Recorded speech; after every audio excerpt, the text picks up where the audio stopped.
बढ़िया बने। आज तक एवरेज तो तभी बनेगा ना 15% का। देखिए सर्टनली आज 31 मार्च है, टिल यस्टरडे निफ्टी ने 0 रिटर्न्स दिया था फ्रॉम 1 अप्रैल ऑफ 2022।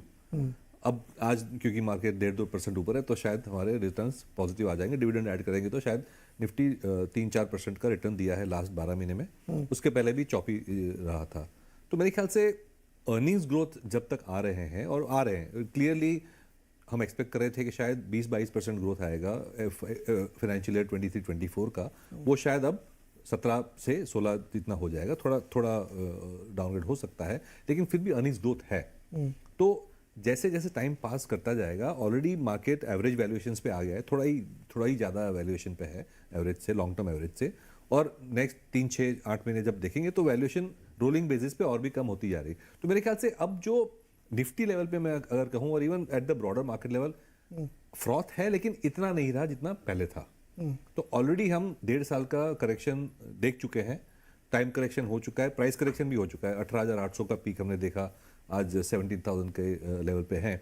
तो प्राइस और टाइम करेक्शन दोनों काफ़ी हो चुके हैं। तो बारिंग ग्लोबल इंस्टेबिलिटी मेरे ख्याल से ये एक स्टेबल लेवल हो सकता है to start building your portfolio.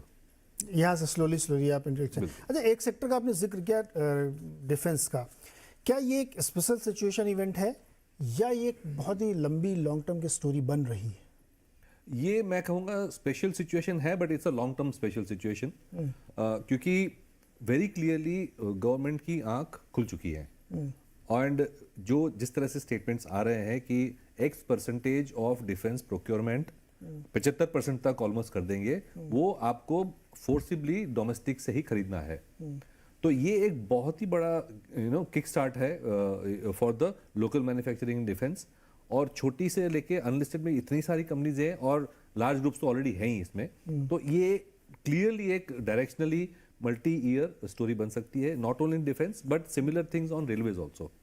Railway की अपन कैपेक्स स्पेंडिंग देखें तो 80,000 करोड़ हुआ करती थी थोड़े साल पहले, वो 2.5 लाख करोड़ को फोर्स कर रही है, एंड रेलवेज का भी प्रोक्योरमेंट लोकली बढ़ा रही है। तो ये I think it's a very clear आत्मनिर्भरता, मेक इन इंडिया वाला जो थीम है वो प्राइवेट सेक्टर के लिए बहुत बेनिफिशियल हो सकता है। हथियार बन रहा है, बनेगा, वो सब इन्वेंट्री बनाएंगे क्या उसकी? नहीं, ये तो देखिए अब तो क्या होता है जब जो एक बार जब स्टार्स अलाइन हो जाते हैं ना, तो काफी सारी चीजें एक साथ हो जाती है। तो फर्स्ट हमको वेरी क्लियरली जिस तरह से हमारा ट्रेड डेफिसिट बढ़ रहा था, सबसे बड़ा ऑयल है, गोल्ड है, एंड देन डिफेंस प्रोक्योरमेंट है।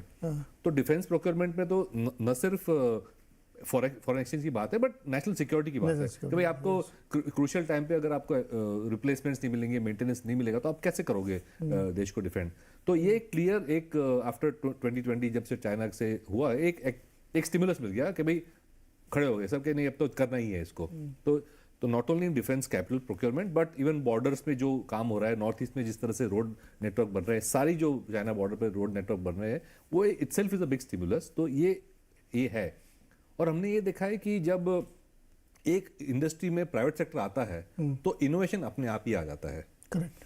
एंड इनोवेशन के साथ साथ ये भी होता है कि एक क्रिटिकल मास इकोसिस्टम बन जाता है मैन्युफैक्चरिंग का, तो आप अपने आप एफिशिएंट हो जाते हो। तो जब इकोनॉमीज ऑफ स्केल आती है, इनोवेशन आती है, तो आप ग्लोबली कॉम्पिटिटिव हो जाते हो। तो मैं तो ये कह रहा हूं कि न सिर्फ ये लोकल प्रोक्योरमेंट के लिए काम आएगा, लेकिन ये एक्सपोर्ट्स भी एक बहुत बड़ा ओपनिंग हो जाएगा हमारे लिए for defence as well as the railway kind of items. और हम देख रहे हैं ना कि आर्मीनिया में अभी जब स्कर्मिश हो रही है, तो there are demands from India to supply to Armenia ammunition, और वो जा भी रहा है। हमारे जो एयरक्राफ्ट वगैरह हेलीकॉप्टर्स हैं, ऑलरेडी एशिया और यूएई में उसकी डिमांड आ रही है। तो ये एक क्या बोलते हैं, ट्रिगर है। और दूसरी चीज है कि एम्यूनिशन की अगर बात करें तो ये यूक्रेन वॉर में जिस तरह से एम्यूनिशन यूज हो रही है, यूएस और यूरोप में अब उनके खुद के लिए कम पड़ रहे हैं एक्चुअली। तो ये तो एक रिप्लेनिशमेंट जो रीस्टॉकिंग करना होगा, वो भी काफी साल की स्टोरी बन सकती है। बिल्कुल। अच्छा अजय सर, मैं ब्रेक लूज से पहले मुझे आपसे भी समझना है कि मेटल छोड़ के कोई ऐसी स्टोरी इन मेकिंग है क्या जो इस समय लोग उसके तरफ देखना शुरू कर दें, मौके का फायदा उठाएं? देखिए, स्टोरी बन चुकी है, थोड़ी और बनेगी इस होटल की स्टोरी। इंडिया में होटल इंडस्ट्री की जो स्टोरी है वो काफी अंडरवैल्यूड रही है, परफॉर्मेंस भी काफी ठीक नहीं रही है। पहली स्टोरी बनी है उनकी आप टैरिफ के ऊपर में, पिछले 12 महीने में टैरिफ का 30 से 40%, 50% ग्रोथ हुआ है और आप रेट बहुत बेहतरीन।